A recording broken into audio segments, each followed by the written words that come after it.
بہت جلد مجھے مار دیا جائے گا، اس لیے ہم سب کو اکٹھا ہونا ہوگا، ورنہ ایک ایک کر کے ہم سارے مارے جائیں گے۔ بسم اللہ الرحمن الرحیم۔ السلام علیکم، میرا نام ڈاکٹر اسد محمود ہے۔ لیبیا کے بعد اب شام کی باری ہے۔ معمر قذافی کا بیان میں آپ کے ساتھ شیئر کرنا چاہتا ہوں۔ یہ ویڈیو سن 2008 کی ہے، جس کے اندر لیبیا کے صدر محمد قذافی خطاب کرتے ہوئے پوری مسلم دنیا کو، خصوصاً عربوں کو، یہ وارننگ دے رہے تھے کہ مجھے بہت جلد مار دیا جائے گا، اور اس کے بعد ایک ایک کر کے باقی عرب ملکوں کی حکومتوں کو بھی بدل دیا جائے گا۔ اس لیے ہم سب کو مل کر اکٹھا ہونا ہوگا، ورنہ ایک ایک کر کے سب مارے جائیں گے۔ اس وقت قذافی کے اس بیان پر ایک عرب ملک کا باقاعدہ صدر جو تھا نا، باقاعدہ اس بات پر کہہ لگا کر ہنس رہا تھا جیسے یہ کوئی مذاق کر رہا، اور وہ شخص کوئی اور نہیں تھا بلکہ اس کا نام تھا بشار الاسد۔ جی ہاں، اب تک سیریا کا رہنے والا صدر جس کی حکومت کا تختہ حال میں الٹا جا چکا ہے۔ بظاہر سکرین پر نظر آ رہا ہے کہ بشار الاسد جس کی حکومت کو مجاہدین نے الٹا ہے، وہ یہاں پر اسلام کی امپلیمنٹیشن کی بات کر رہے ہیں، لیکن اصل میں ان لوگوں کو اسلحہ، ٹریننگ اور اس حملے کا راستہ امریکہ اور اسرائیل نے مل کر دیا ہے، تاکہ مڈل ایسٹ کے اندر امریکہ کے دشمن رشیا اور ایران کا اثر و رسوخ ختم ہو سکے، اور ایران کے ساتھ ساتھ ختم کیا جا سکے، اور اسرائیل کے لیے گریٹر اسرائیل کا راستہ صاف ہو جائے، جو کہ آپ نے دیکھا ہے کہ اس نے کچھ ہی ٹائم کے بعد گولان ہائٹس پر قبضہ کر کے اور سیریا کے ملٹری اڈوں اور ڈیفنس سسٹم کو تباہ کر کے بھی ثابت کر دیا کہ وہ بہت جلد سیریا کے بہت بڑے حصے پر، شام کے بہت بڑے حصے پر قبضہ کرنے جا رہا ہے۔ لیکن بدلے میں سیریا کے پاس ان کو روکنے کے لیے کوئی ویپن، کوئی سپورٹ، کوئی ملٹری، کوئی عالمی سپورٹ کچھ بھی نہیں ہے، اور سیریا کے آس پاس کے جو سراؤنڈنگ میں ملک، پڑوسی ملک ہے، عراق ہے،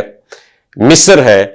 ترکیہ ہے، اور لیبیا خود اکانومیکلی طور پر اس قابل نہیں ہے کہ وہ سیریا کی کوئی مدد کر سکیں۔ یعنی معمر قذافی کی یہ بات آج 2024 کے اندر بالکل سچ ثابت ہو رہی ہے، اور واقعی وہ ایک دور اندیش انسان تھے جس کے دور کے اندر لیبیا نے ریکارڈ ترقی کی، اور ان کا یہ ملک عرب دنیا کا سب سے امیر ترین ملک بن چکا تھا۔ لیکن امریکہ اور اسرائیل نے انہیں بالی ووڈ فلمز کے اندر اور انٹرنیشنل میڈیا کے اندر ایک مسخرے کے طور پر پیش کر کے ہمیشہ ان کی تذلیل کی۔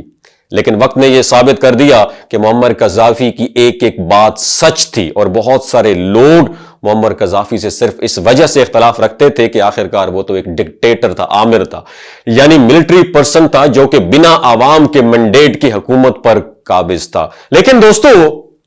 معمر قذافی کا یہ ماننا تھا کہ کرپٹ پولیٹیشن اور جوڈیشری جو ہے، جو ملک کی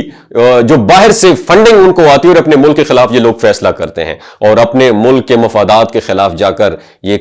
قانون سازی کریں، اس سے بہتر ایک ایسے شخص کا اقتدار میں ہونا بہت بہتر ہے جو اپنے ملک کے لیے مخلص ہو، اور اس شخص کو ہر جگہ پر جواب نہ دینا پڑے۔ اور یہ فارمولا لیبیا جیسے ملکوں کے اندر کامیاب بھی ہوا۔ بشار الاسد جیسا ظالم ڈکٹیٹر بھی اقتدار پر قابض ہو کر اگر معمر قذافی کی طرح اپنی عوام کی خدمت کرتا تو اس کے یہ حالات آج نہ دیکھنے پڑتے۔ سیریا کی حکومت مخالف قیدیوں کی جیلوں سے ایسی خوفناک ویڈیوز سوشل میڈیا پر سامنے آ رہی ہیں کہ ان کو دیکھ کر دل ایک دم دہل جاتا ہے، جیسا کہ کچھ سرنگوں کا جال ہو، کئی تہہ خانوں کا تو ابھی تک پتہ ہی نہیں لگایا جا سکا کہ وہ کہاں پر موجود ہیں، اور بشار الاسد کا عالی شان محل جس کے اندر دنیا کی قیمتی ترین گاڑیوں کے کئی گیراج موجود ہیں، یعنی شام سیریا کی دولت کو لوٹنے کے بعد اپنے اثاثے بنانا، اپنی عوام پر ملٹری ٹینکس اور بم سے اٹیک کرنا، اور اس طرح کے ظالم شخص کو ایک نہ ایک دن عوام کے ہاتھوں حساب دینا ہی پڑتا ہے۔ لیکن معمر قذافی ایک الگ ٹائپ کے انسان تھے، اور اگر اس وقت اس کی وارننگ کو سیریس لیا جاتا تو نہ آج عراق تباہ ہوتا، نہ شام تباہ ہوتا، نہ فلسطین اور نہ لیبیا۔ لیکن کہتے ہیں نا کہ تیری یاد آئی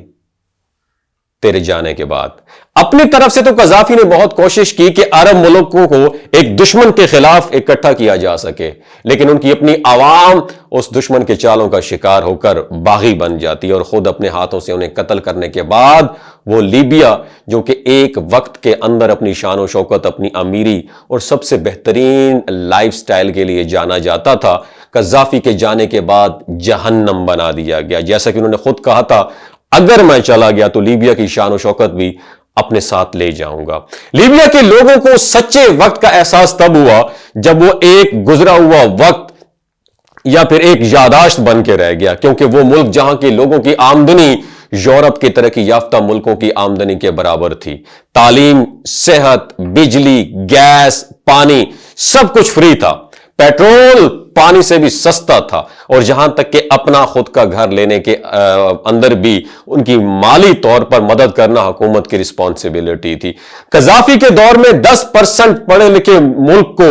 88% لٹریسی ریٹ تک پہنچا دیا گیا تھا. ہر ایک شہری کے اکاؤنٹ کے اندر حکومت آئل کی فروخت کا کچھ حصہ بھی بھیجا کرتی تھی. لیبیا پر کوئی بیرونی قرضہ موجود نہیں تھا. انفیکٹ ان کے پاس اپنے خود کے $150 بلین کے ریزرو بھی موجود تھے, اور یہ ملک آنے والے سالوں کے اندر دنیا کی طاقتور ترین اکانومی بنتا جا رہا تھا. اس ملک کے اندر بزنس اور سیلری ٹیکس فری تھا, اور آج قذافی کے جانے کے بعد اس ملک کا یہ حال ہے کہ دنیا کے تمام مافیا,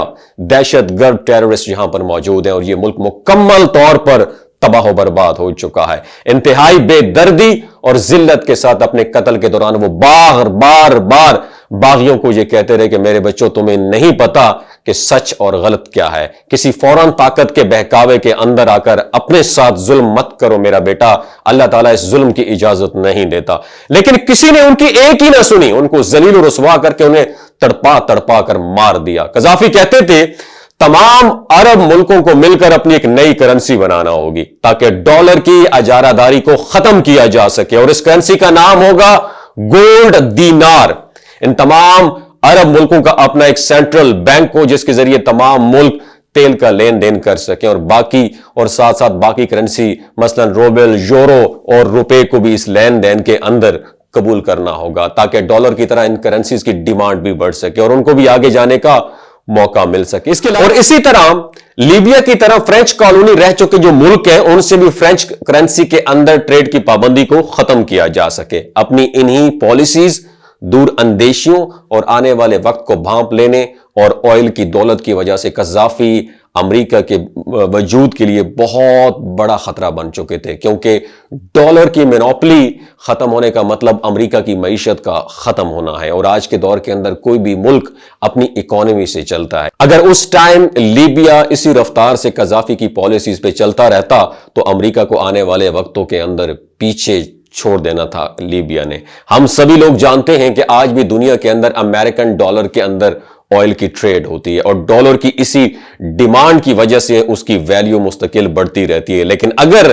کوئی گولڈ دینار کو یا پھر باقی کرنسیز کو قبول کرنے کا قذافی کا یہ فارمولہ کام کر جاتا تو یہ امریکن ڈالر کی موت تھا. اور اس کے بعد آپ جانتے ہیں کہ ورلڈ بینک اور IMF کا کنٹرول جو کہ وہ مختلف شرطیں لگا کر کمزور ملکوں کی اکانومی کو باندھ کے رکھ دیتا ہے وہ ختم ہو جانا تھا. یعنی دنیا کے تمام ترقی یافتہ ملک امریکہ اور اس کے اداروں کے تسلط سے آزاد ہو جاتے, اور قذافی کی دیکھا دیکھی سب ملک آہستہ آہستہ اس کے فٹ سٹیپ نقش قدم پر چل پڑتے, لہٰذا اس کو عبرت کا نشانہ بنانا ضروری تھا. اس کے علاوہ قذافی نیٹو کی مداخلت کے بھی سخت خلاف تھے, اور کسی بھی ملک کو اپنی سرزمین پر بیس نہیں بنانا دینا چاہتے تھے. انہوں نے آئل کو نیشنلائز کر دیا تھا, یعنی باہر کی